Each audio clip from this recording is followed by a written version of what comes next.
Hello, welcome to White Birch Tarot and Astrology. This is a reading for the full moon in Scorpio, and actually I'm just going to do the astrology right now and then put out a separate video for the tarot because there's a lot to talk about, and also it's almost 6 in the morning. I'm still up with a stomach ache, so I think I will just do part of this.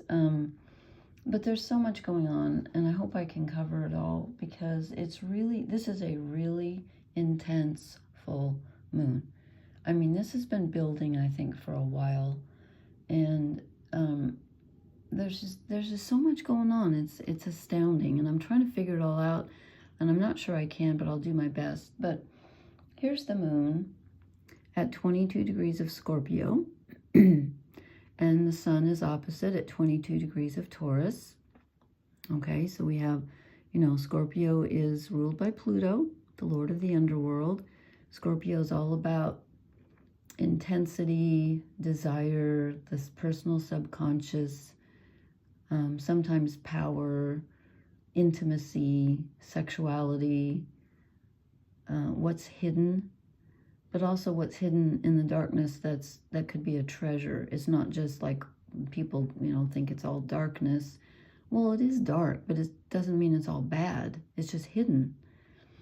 So this is a chance for something hidden to be revealed when the sun shines on the moon in Scorpio. And the sun is conjunct Uranus. They're 4 degrees apart. I didn't write the numbers on here. Oops. The sun's at 22, moon at 22, Uranus at 26 degrees of Taurus. So we have the sun conjunct Uranus opposite the moon. So the moon is opposite Uranus, which means if something comes up from the subconscious, and I know this seems like a theme, it seems like that's all I ever talk about, but that's what we've been getting lately. It's something sudden, unexpected. Uranus is always unexpected. And when it's in Taurus, it's something that has legs, like it's something real. You know what I mean? It's something that you can touch, see, feel. It's not just an idea. It's more than an idea. It's an idea that you can turn into something, or an idea about something real, Taurus is spring and earth and manifestation and possessions, to a certain extent, money. And Uranus is, thinking outside the box. And we have Pluto here. Black Moon Lilith is still square Pluto, so we have some of the feminine dark energy here squaring Pluto in Aquarius. Pluto in Aquarius, wants what's best for everyone, but also is celebrating what's individual and eccentric about you that's hidden in your subconscious. And Uranus is what's eccentric about you because Uranus rules Aquarius. And in fact, so does Saturn. Saturn and Uranus are co-rulers, and they're sextile each other. So Saturn, which is, father time and karma and reality, limitations, obstacles, structure, is in good harmony with Uranus. That makes Pluto stronger because Pluto's in, let's see, what is Pluto's at 3, so that's 30. Yeah, he's loosely sextile Saturn. So these three are kind of all together, working together to bring out this Aquarius energy, which again is about the collective consciousness, but it's also about your eccentricities. Being original. So I think a lot of this is like you getting in touch with where you're different and bringing that out and trying not to let it be a power struggle between you and society, or you and your family, or you and, whatever. Trying to be original without it being so much of a power struggle, if that makes any sense. Because Pluto, god of the underworld, who rules Scorpio, so he rules this full moon in a way, is squaring Mercury, our thoughts, communication. Mercury's in Taurus. These are both fixed signs, fixed air, fixed earth. So they're both very stubborn. So Pluto's saying, you know, we got to do what's best for everyone, and we got to do the new thing that's never been done before. We got to think outside the box. And Mercury, who usually likes to think outside the box, is in Taurus, and he's saying, I'm sort of stuck in this, you know, this fertile valley here, and all I have to work with are flowers and cows, and, you know, we need to keep it real right now. I'm trying to manifest something real, and Pluto's like, you know, I think Pluto right now is stronger than Mercury, but there's a bit of a struggle, a power struggle, if you will, between these two. And what this does is it can throw off communication with others. So like, you're thinking one thing, you want things to be stable mentally. And the sun, you know, yourself, you want things to be stable. And then we have this really weird, we have this eccentric, unexpected, sudden energy here that we can't account for. Who knows what it's going to do? But there's change. Something's going to come to you that's a little bit different. And then we have, you know, this Pluto energy, which is very powerful. This unconscious, subconscious energy. And that there could be just weird conversations, like power struggle conversations. And I don't know which end you're going to be on, but, you know, just watch out for that, because I try not to get in any really deep, you might get in some deep conversations, but if you do, just be careful, because there's a tendency for somebody to kind of fly off the handle. And then we have Venus is trining Mars. Let's see, Venus is at 8 degrees Aries, Mars is at 11 degrees of Leo. So these Venus and Mars are in good communication with each other.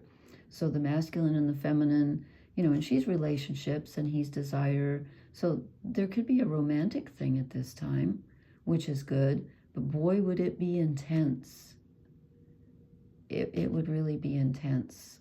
But there's some kind of change. I smell perfume, and I don't use perfume. That's odd. Anyway, I wouldn't be surprised if something comes to mind during this full moon on an emotional level that you really weren't expecting. That's the main takeaway from this. And the other takeaway is struggles in communication. And I get a feeling of frustration too, because they both want to be right. And, you know, for those of you who watch Gemma, she had a reading. Was that yesterday or today? She said, do you want to be kind or do you want to be right? Anyway, so there's a lot going on. And now I wish I would have pulled the cards, because I'm only 8 minutes in, but I will pull the cards, and probably I'll do that. I probably won't do that tonight, but I might. We'll see.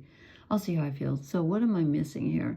I think that's probably, you know, just looking. I'm sorry I didn't write down the numbers here, but Saturn and the North nodes are still together. So they're pushing us to manifest our path forward, to make a plan, to find something that will work. Again, I keep getting this message of it has to have legs. It has to have legs. You know, we use that expression here, meaning, you know, it has to be practical. With all this Taurus energy, it's got to be practical. And then the moon down here in Scorpio is saying, no, there's this hidden stuff that you cannot quantify. No matter how hard you try, there's always this intense desire. There's always this subconscious stuff that's floating around in the dark that you cannot explain, nor should you ever try. You just accept it. You don't know why you desire this. You don't know why you feel connected to whatever this, you know, sparks in you. There's, you know, as I said, Scorpio is so much about desire, intimacy, and the darkness. And there's just some things that you cannot explain. I mean, that's what poetry, that's why I love poetry so much. Because it says things that you didn't even know you want to say. Oh, that was the quote. Shoot, I don't have my phone. Actually, I didn't even put it in the phone. Can I remember it? I read it on I think, Lauren's astrology thing. It was a quote from Picasso. No, it was on the Marginalian, Maria Popova. It's a free thing you can subscribe to, or you could, you know, be a paid subscriber, but she's so brilliant. She publishes all these philosophers and writers and stuff. She sends it out every week, I think. I forget. Anyway, Pablo Picasso said, what did he say? Something like, I'm going to screw it up. Something like, I don't know what I want to draw until I begin to draw. And I thought, wow, that's, and this woman has nothing to do with astrology. She's just, you know, an intellectual, and she just publishes philosophers and writers and artists and stuff. But I thought, wow, that's very pertinent for the full moon in Scorpio. It's like we don't know what we desire until we experience the desire. I mean, that probably sounds stupid, but, and there's a lot about desire here because Leo rules the heart, Mars is in Leo, Venus is in Aries, Aries rules desire. You know, I think this is a great time to get in touch with what you really, really want. It's like going down into the muck of the sewer of the unconscious, because there's some dark stuff down there.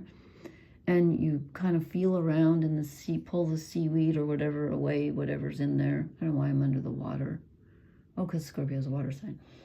And then you find a buried treasure, you know, and you dust it off and you're like, then you get to decide. Maybe you find 5 things, and maybe there's 2 rubies and 3 chunks of coal, you know, and you're like, okay, I'm going to leave this down here, but I'm going to save this and polish it off because I forgot about this, or I don't know. Now I'm just babbling. I don't know. So it depends on where your planets are, but I think for all of us, stuff's going to come up. And, you know, with the Sun and Uranus and Mercury all in Taurus, it can come up in a very physical way too. Like it can come up in your stomach, for example. You can have change on a physical level. You know, where this, whatever this is that comes to you, makes a difference in your life. Okay, so that's enough, I think, for the astrology. And I might pull the cards tonight and do them, or I might do them tomorrow night. But you will know because you will see the notification if you're subscribed. And if you're not, please subscribe. Please hit the like button. Please leave me a comment. Let me know if you have any questions, and I will talk to you later. Blessings. Good night. I should say good morning.